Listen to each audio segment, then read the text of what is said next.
It's October the 12th, 2024, and I've just driven down the M4 from London to go to the Chipping Sodbury swag event. It's near Bristol, if you know England at all. It's a village. Well, actually, it's not a village. It's a medium-sized town, actually, on the outskirts of Bristol, I would say, a few miles out.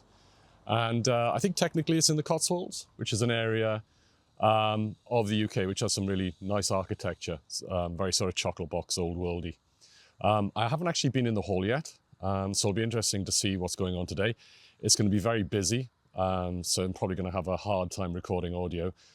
In the last video, I actually talked person to person about what people were doing, but today, because it's probably going to be louder, I'm probably not going to be able to do that. So this is going to be more of a sort of commentary video, I think, afterwards. Unfortunately, it is nice to talk to people, but it's also quite hard to do so because you have to basically microphone them, and that basically takes too much time. Anyway, let's go in and I'll get myself set up, and then I'll do a little bit of recording once I can see the lay of the land. Okay, let's go in. And before we continue on with the show, let's have a quick word from our sponsor, PCBWay. PCBWay, where you can make your tech dreams a reality. And right now, PCBWay is running its project design contest, and it's going strong and in its 7th year. Previously, it was limited to electronics projects, but now the field has been expanded to electronics projects, mechanical projects, or projects based on the STM32 series of chips. And of course, there are some really cool prizes up for grabs. So why don't you get involved? And of course, don't forget, you can enter an electronics project, a mechanical project, or a project based on the STM32 series of chips. PCBWay, PCB prototyping the easy way. So I've had a quick look around, and it's pretty busy today, not too busy. Maybe, well, it might get busier later, you know, as people turn up. But let's have a look inside. I'm going to have a quick run around the show, just have a quick look at stuff. I'm not going to talk to anybody, I don't think. So I'll just give you a quick viewing of what I can see. I know that Vinny's here. He's got a little spot by the door. So there's his machine. And I know he's done more work on it since the last show. I'll come back later and talk to him. We got another Amiga 4000 here. Not sure if this is something we've seen at another show. But part of the theme of what I said in the last video, which we're starting to see more and more A4000s, which is really good. They're either getting rescued or they're, in some cases, being built from scratch. An Amiga Mini there, Amiga 500. Empty desk, somebody hasn't turned up yet, so somebody will be here later. People are still actually getting set up in some cases. Not sure what this is. An Amiga 1200. Okay, so that's an expansion case. Maybe a little business or something? Trying to sell that. Another Amiga Mini. And some kind of, oh yeah, a large Pico too. That's quite funny. And somebody else hasn't quite turned up yet. Another Mini. Mini seems to be actually quite popular. Dave Pleasance is here with his stall. He's got all his things set up on the stall there.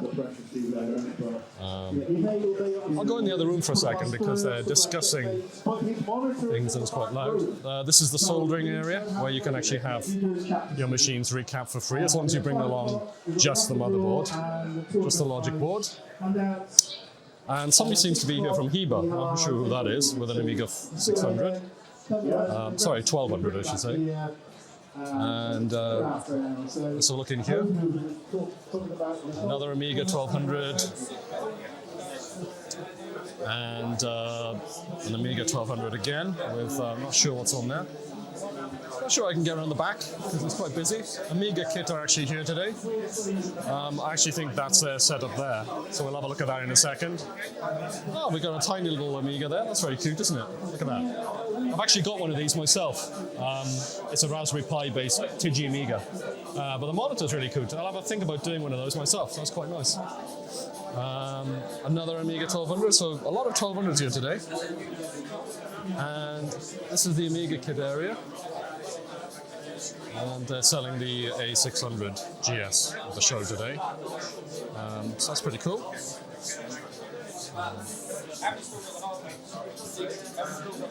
Oops, sorry. Get around the back. There's the Checkmate monitors, the A1500 Plus as well, selling the case for it. And it's interesting. And here's the disc washing station, cleaning station, and I think repair by Rob Smith. He's having a chat with somebody at the moment, somebody from Amiga Addict. So yeah, Amiga Addict is here as well at the event, which is interesting. We've got Pixel Addict. And hello. Hello. Hello. SGI, that's interesting. It is? Yeah, I'll have to have a read about that. Maybe get that one. Yeah. Cool.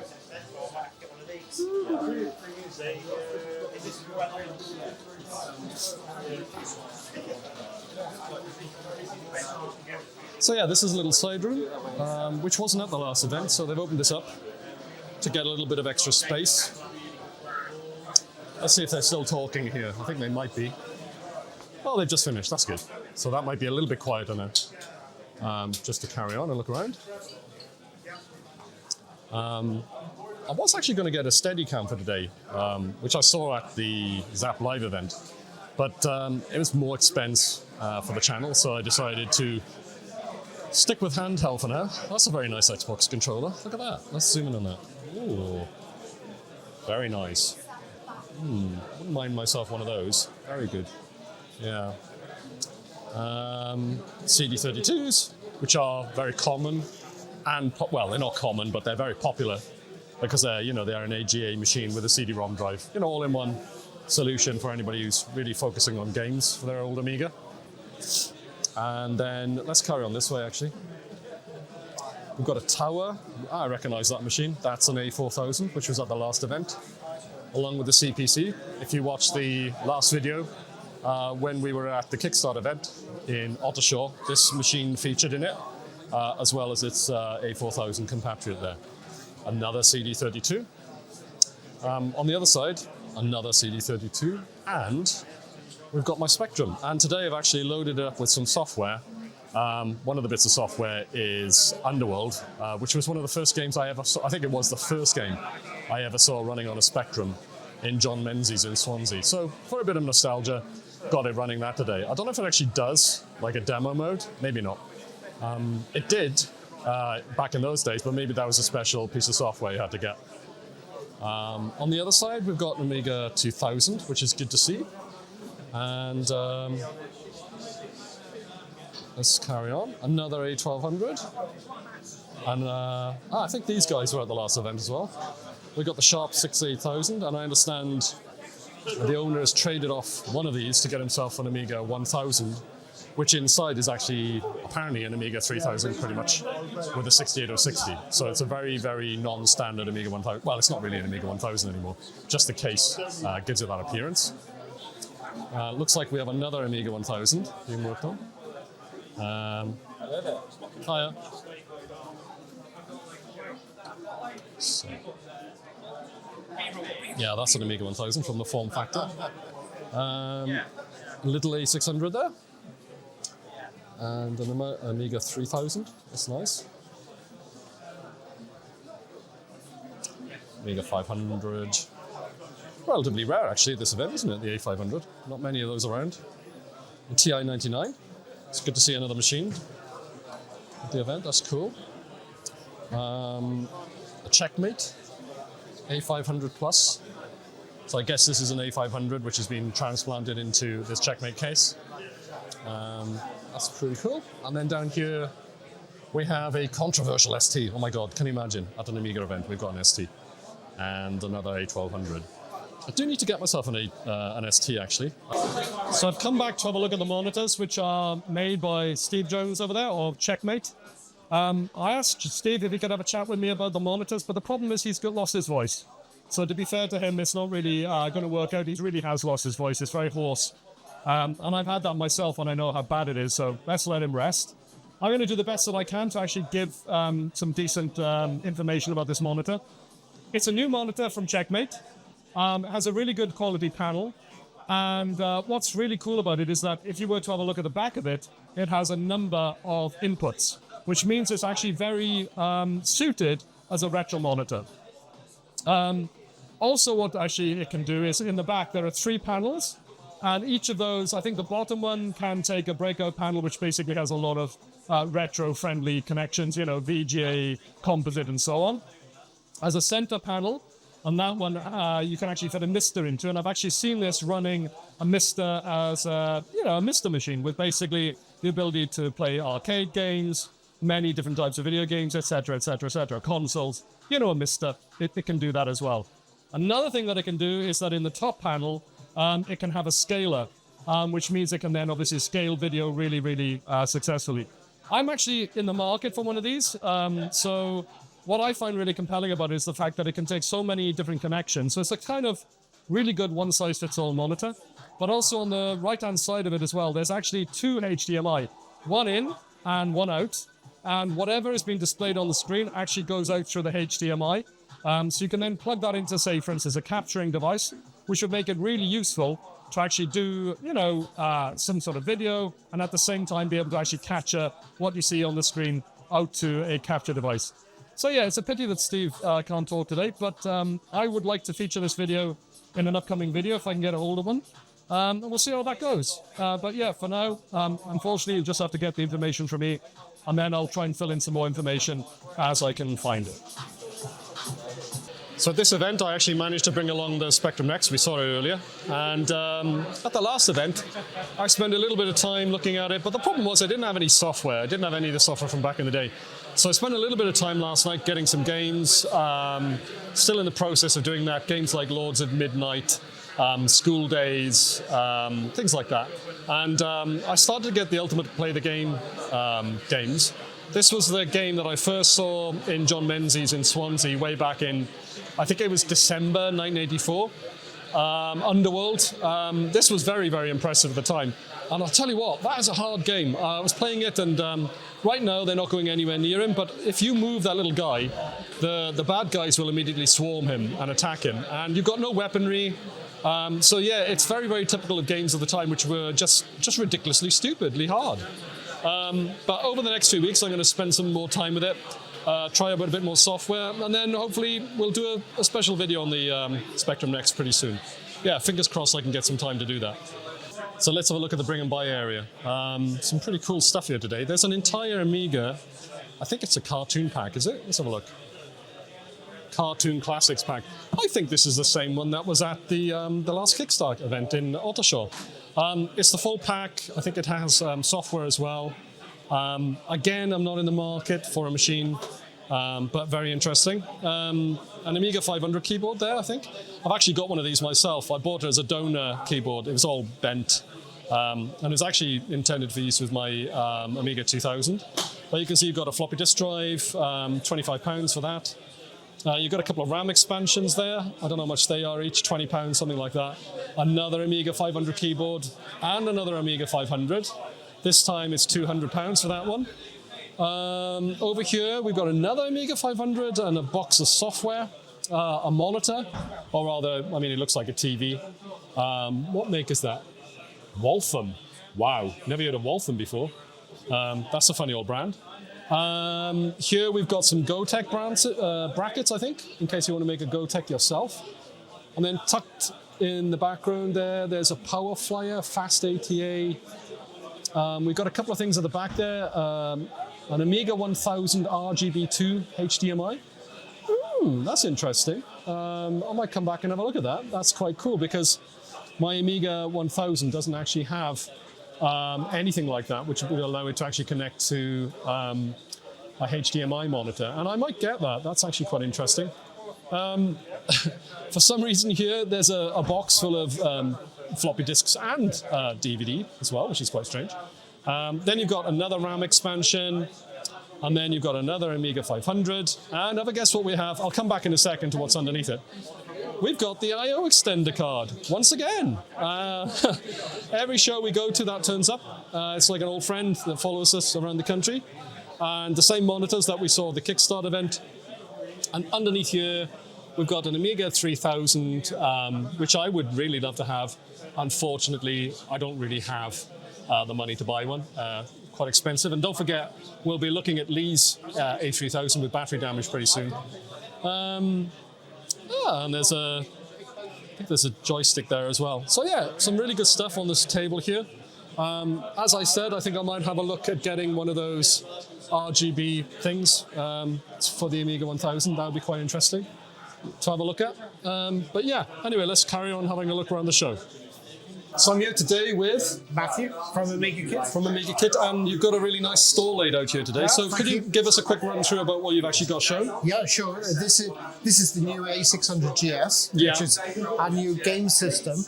It's got quite a few features. It's an online-based system, but it can play games. It can run a workbench, which is called AmiBench. Yeah.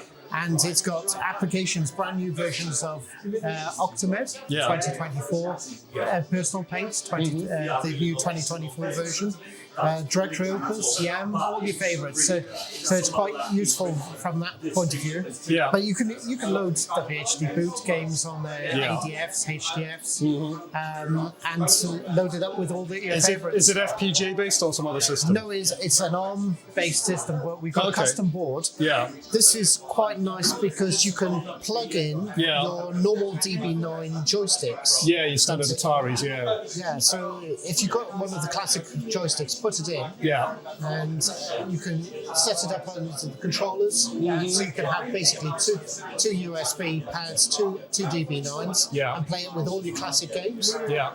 So this is the section where you have all your classic. So it comes with a number of games already, does it? Yeah, it comes with skid marks. Oh, by the way, skid claim to marks. fame, I used to work with my brothers. Oh, right, yeah. That's probably the best game on the... So the 600GS has taken us about 2 years worth of development, so we're pleased to get it down to this point. Yeah. Because it's online, we've been pushing through. The community's been asking us, can we have this feature? Can you add this functionality? So you have an account, and every week or so we push updates, and it goes straight through to the customer. Okay, so you're updating it as time goes by. Have you thought about some kind of case which is a bit more reminiscent of an A600, or is that something you can't really get into because of copyright or issues like that? Well, we're trying to create a unique system and our own look and aesthetics. So I guess the tick isn't copyrighted. I know there's a lot of issues with copyright, isn't there, around different things? That's the trouble. You've got to steer clear through the minefield of branding issues. Well, it's really cool. I did actually see it at Zap Live in Kenilworth. I'm not really in the market for one myself. I've got a bunch of machines already, so Yes. Well, the idea behind this is a small, lightweight. You were saying about the case, but it's very portable. You can take it across to a different country because it's USB-based, powered, and you can plug it into a foreign system because the USB. So basically, work anywhere in the world, really. And hotels these days have a HDMI, so you can plug it into a HDMI television. Yeah, that's cool. You've effectively got a portable Amiga. Yeah. And what about some of the other stuff you've got here? These are.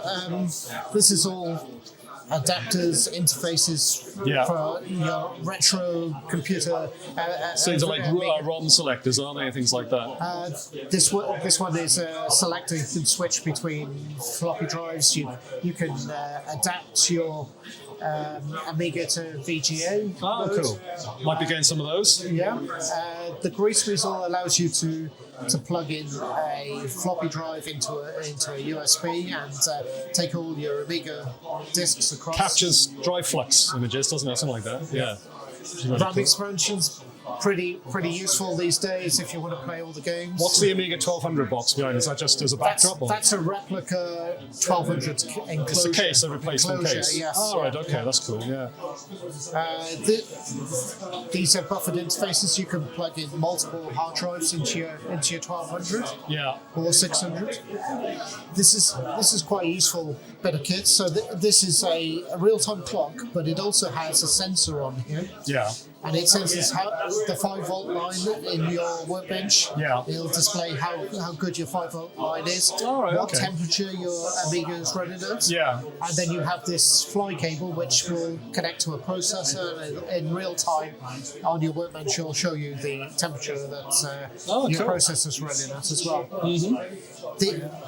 These days, a lot of accelerators now are going ARM-based, and this is the Pi Stall that allows you to put a Raspberry Pi into your 1200, and it emulates the 68000, but at a much higher rate. I had one of these in my Amiga 2000. So you saw a big increase in performance. Well, incredibly fast, and the big advantage as well is all the RAM is local.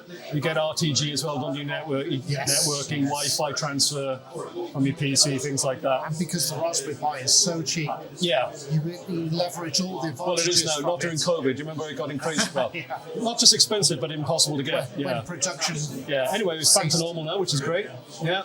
This is a flicker fixer and a scan doubler. Mm-hmm. So you can plug this into the 1200s, and then it gives you. This is for what, 1200? 1200, yeah. Gives you HDMI, DVI, that type of thing. Yeah. So really nice quality picture. Yeah. Cool. And then this is the actual 600GS box. That's the actual packaging for it, yeah. So that's what you get. Yeah. What's that called? Spot print, isn't it? I remember. I used to do graphic design in college. UV and and then special colours print. Foiling. It's got foiling on the packaging.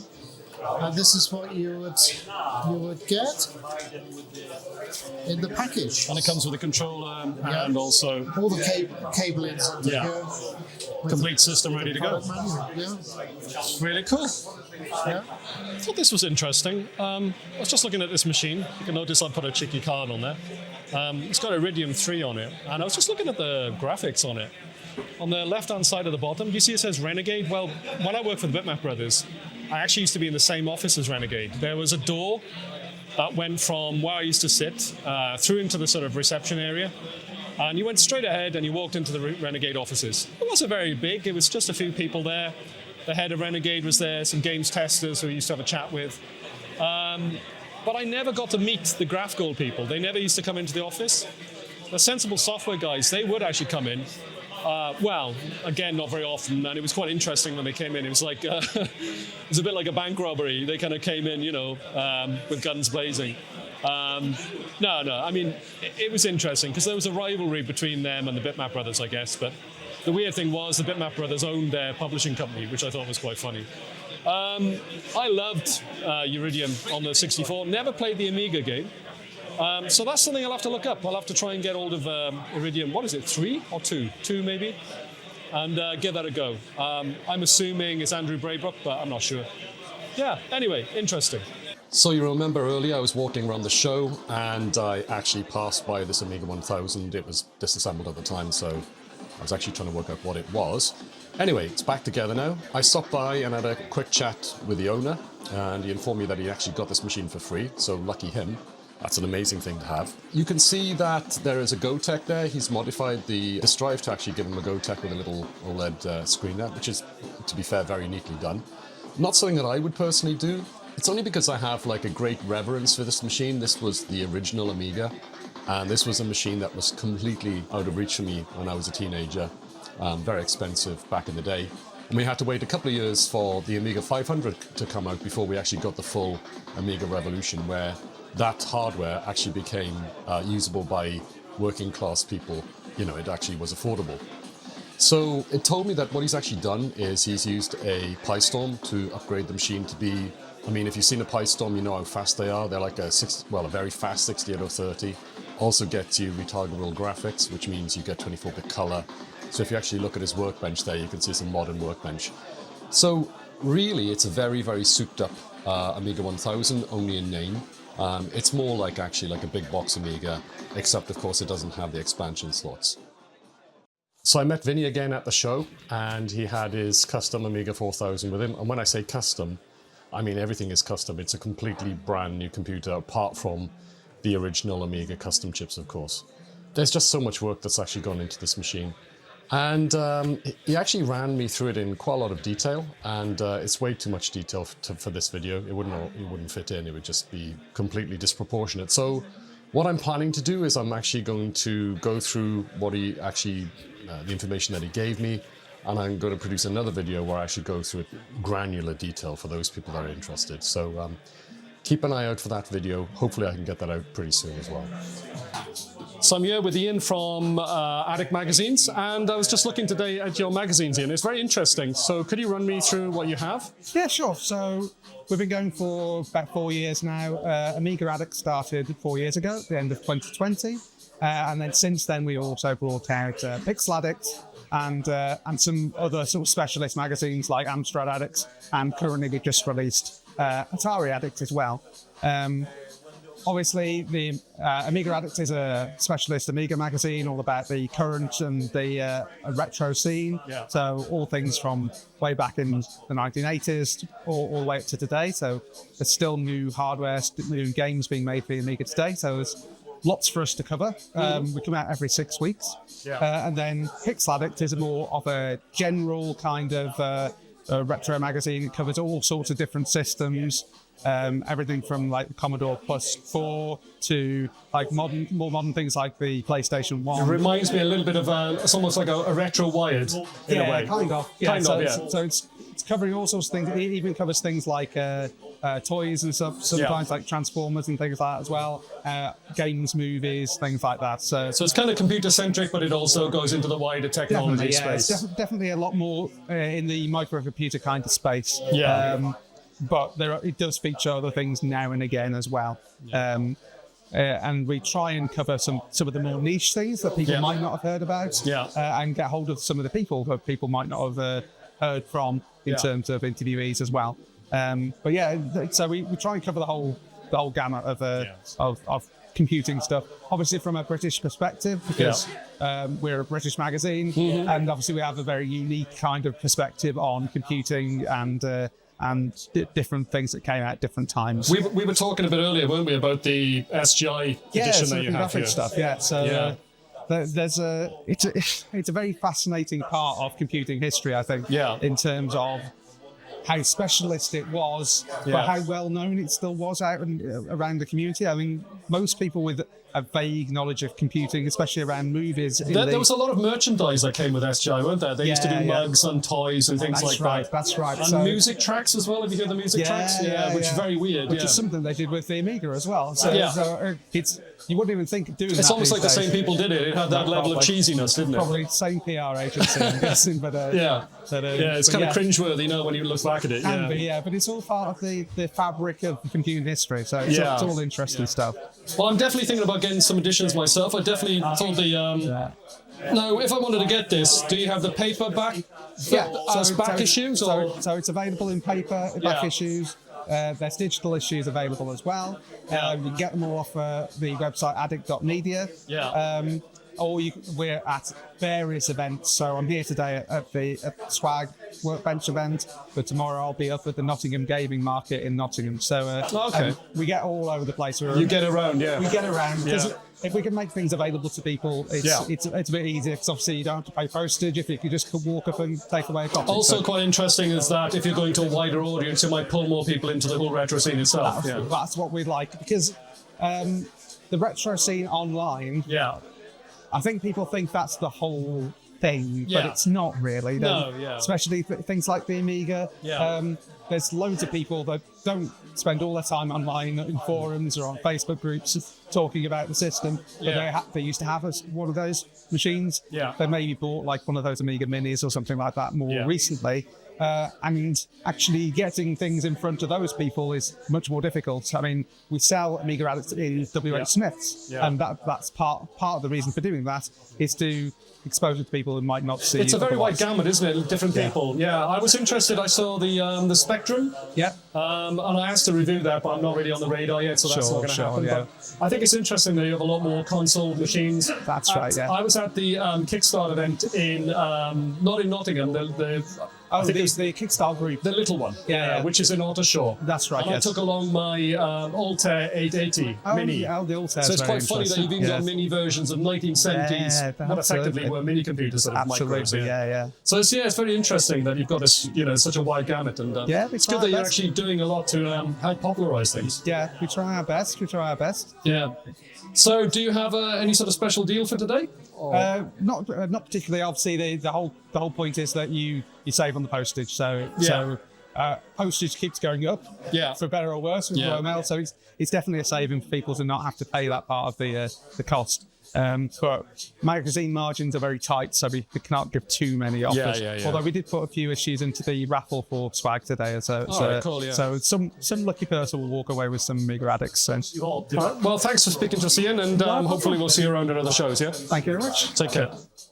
Rob Smith is here today as well, and you can see he's got his, disc washing machine, which we saw at Zap Live. I'm not sure where he is right now. He's off somewhere. He's left his deputy in charge here, Gully, the chip-eating gull. If you're British, you'll know what that's all about. And then he's got his disc copying station down here. Now, he reassured me very strongly that he wasn't involved in piracy, because obviously, as a sort of upstanding channel, we wouldn't want to see anything like that going on.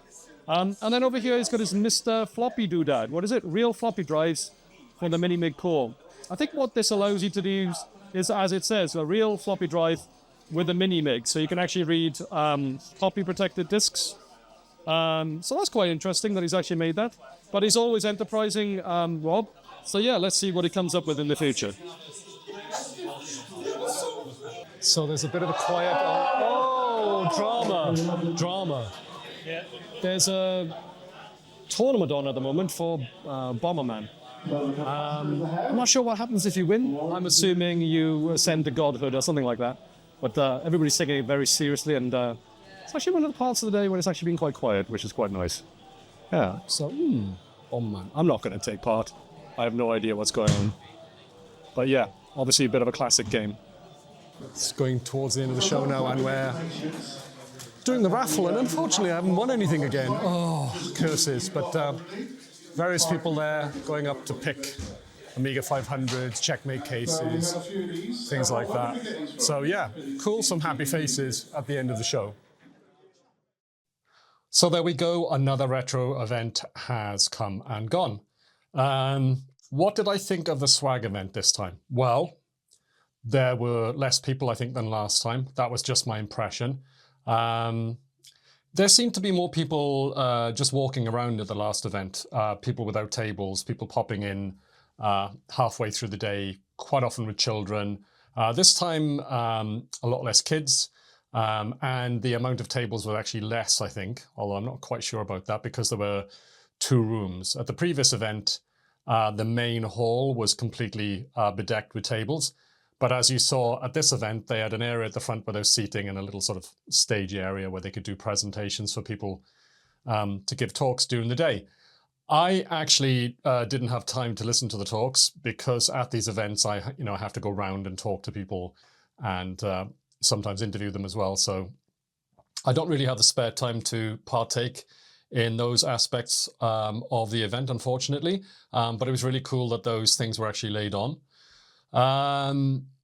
The new room was actually quite cool, and it was actually really good to meet the Amiga Kit guys. I've bought equipment from them. I'm sure you have if you're an Amiga fan. Really great shop, set up in Wales, I believe. And I had a quick chat, as you saw beforehand, before the interview with the owner.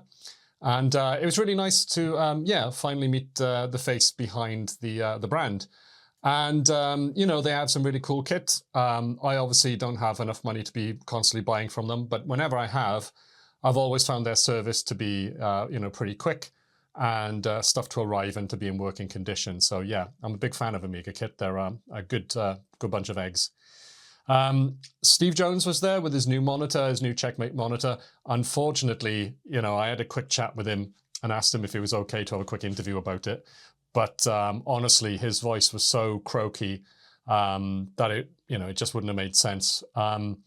He did offer to do it actually, but I said, it wouldn't be good because I've had I've lost my voice myself personally in the past, and it's horrible.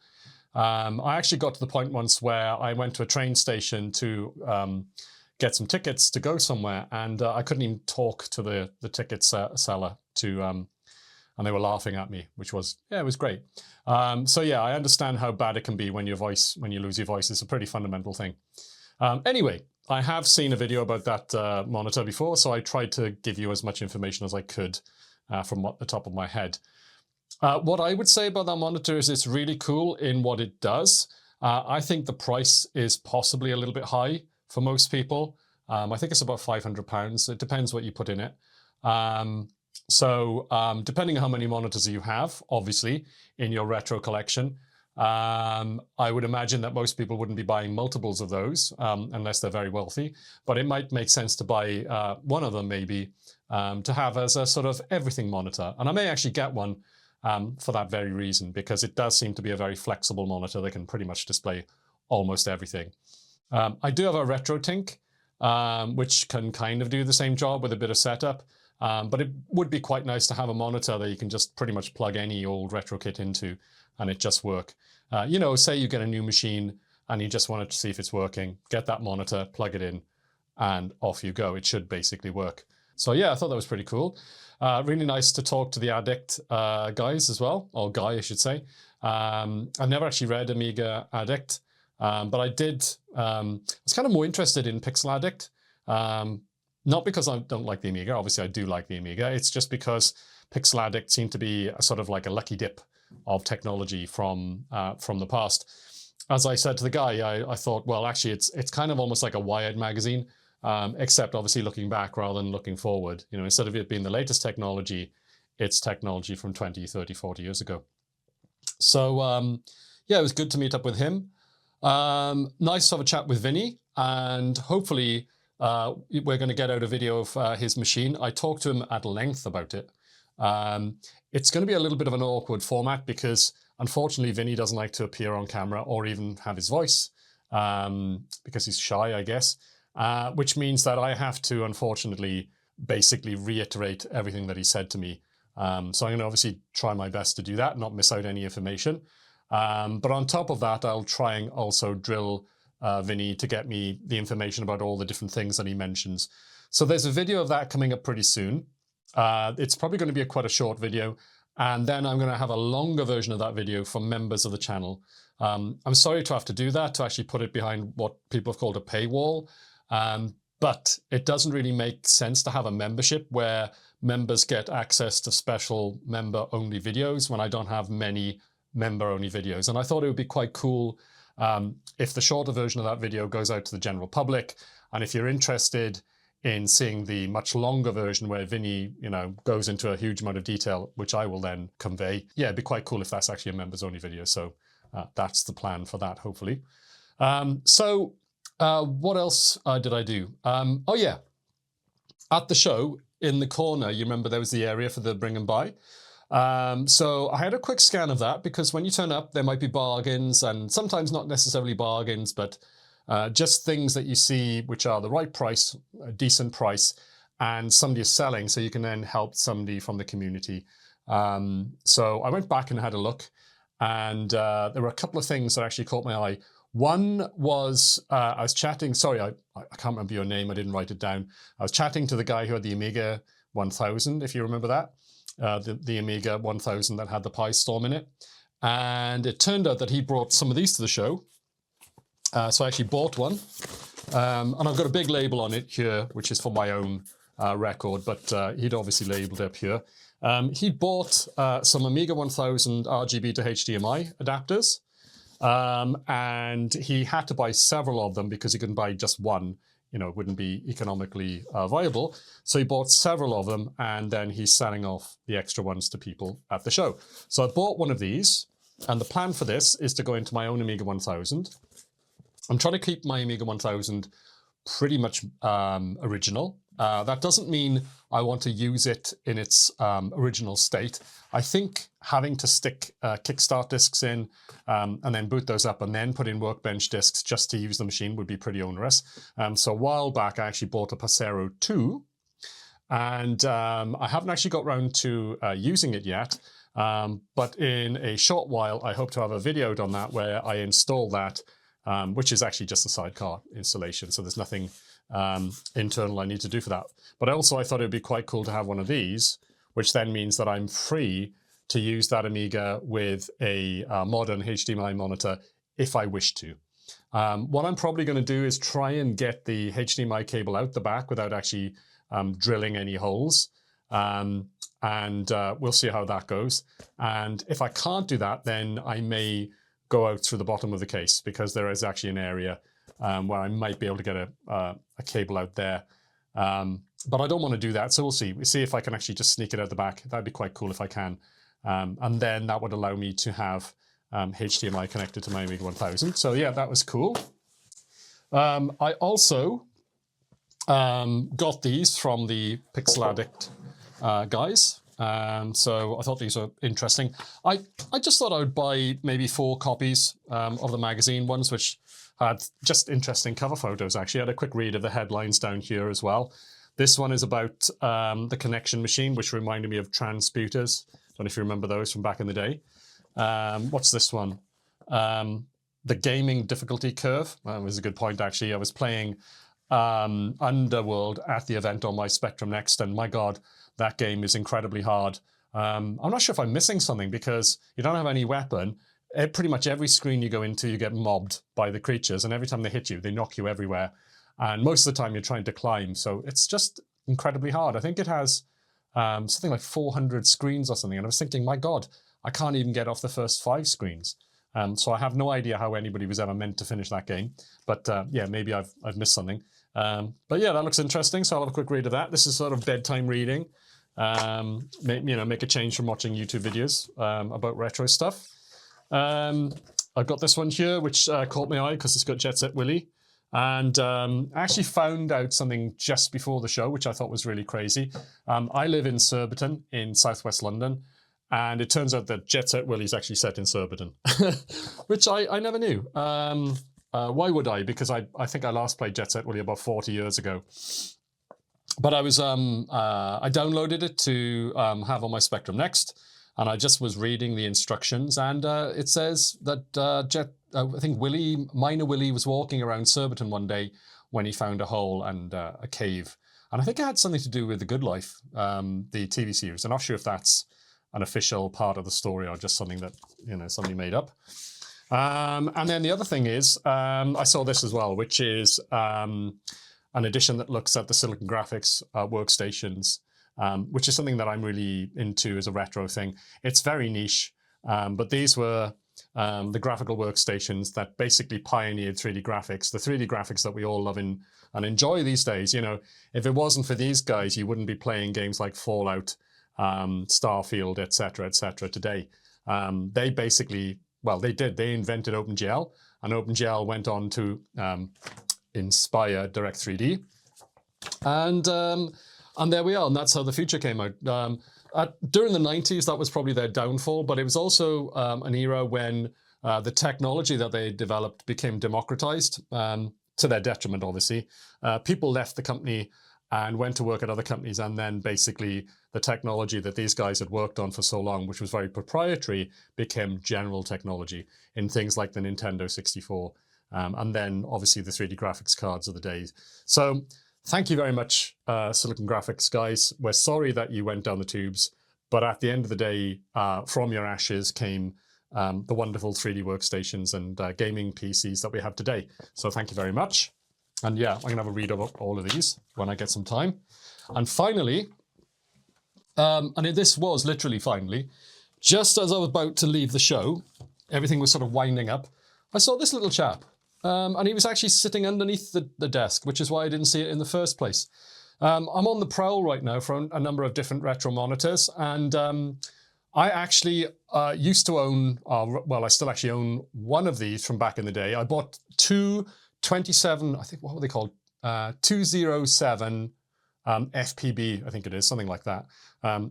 It's basically a 19-inch version of this monitor. I think this is from the same era. What's really great about it is it's a 4:3 aspect ratio. So in other words, it's the correct aspect ratio for VGA and you know, all of the basic displays from Apple IIs, Commodore 64s, VIC-20s, etc., from back in the 80s and the 90s. Once you get past the 90s, the aspect ratio then changes to 16:9 quite often. Because of, you know, basically we wanted to have widescreen TVs, which was meant to catch up with things like Panavision, because, you know, human vision is more rectangular rather than square. So that was the idea between widescreen TVs, and yeah, we all love them. But unfortunately, that means that there is an era where current TVs will leave you with a big letterbox effect. Well, letterbox will be that way, whatever that's called. So these monitors are actually much nicer because the image basically fills the screen. Now, this is the smaller brother. I think it's a 17-inch monitor or something like that. It's quite small, but perfectly formed. And it actually has exactly the same stand as its larger brother. Really, really nice stand. The monitor can go up and down, which is really great. It's very sturdy. It's very chunky. And it has a party trick, which is that it can actually swivel. So you can actually put the monitor into portrait mode. Not really very useful for retro gaming, but what I actually used this for many years was as a pair of side monitors next to my main monitor. And what's really good about these is I've been a software engineer for a while now, and these are really good side monitors for showing a page of text. So basically, if you've got your software ID, and you want to show a page of text, and over here you want to show debugging tools, things like that, then your main screen for other stuff, that's what these are really great for. But like I said, now I really focus on them as being good as monitors for retro equipment. So I got this for the pricely sum of £5. It was actually on sale for 10, but the vendor actually decided last minute that he just wanted to get rid of it. I just innocently went to ask him, are you the guy selling the monitor? And the first thing he said to me was, yeah, you can have it for £5. So as they say, don't look a gift horse in the mouth. So I was like, okay, thank you very much. And I very quickly ran off and got the £5 and came away with this, which I think is amazing. Now, this has VGA, it has DVI, it has SVHS as well. And I think that's about it. I think the other one, the 207 FPB, I think that also has composite. So that's possibly a better monitor. I mean, it's slightly larger, so I have been trying to get some of those. I need a number of these monitors, especially the larger one, for a project that I'm working on, which will be revealed pretty soon. But yeah, very, very happy to get this little cutie. I'm hoping it's got a good picture, and I'm really looking forward to using this with one of my retro computers. You know, ideally, you would have a CRT, let's say, for every single one of your retro computers, right? But the problem with that is CRTs are hard to get a hold of these days. And also sometimes, you know, you have things like HDMI out and things like that. Also things like the Mister, for instance, would work really well with this. An Amiga would work well with this if you had an adapter to go from the Amiga format to VGA. So this monitor should hopefully, plus a few others that I've bought, give me a lot of options with a bunch of my retro machines in the future. Anyway, that aside, let's get back to the swag event. Will I be going to the next one? I'm not sure. It's a 2-hour drive to get there, which isn't too bad. 2 hours back. I do enjoy the shows. It's just that obviously they do take up some time.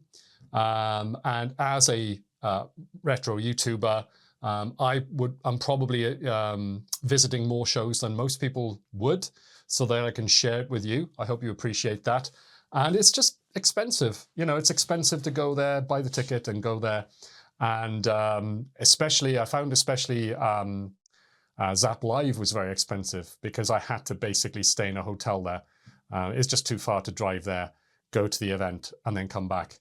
It would have been a killer day if I did that. So for safety reason, I just decided it made more sense to actually stay at the hotel. Obviously, that was quite expensive, but I thought it was worth it so that you can enjoy the Zap Live event as well. Yeah, so anyway, that's it really for this video, I think. Obviously, if you enjoyed this video and you would like to share it with other people and other people to see it, click the like button, give that like button a poke, give it a donk. And obviously, if you're new to the channel, if you've never seen anything before, please click on subscribe, because obviously we want to see you back for future videos.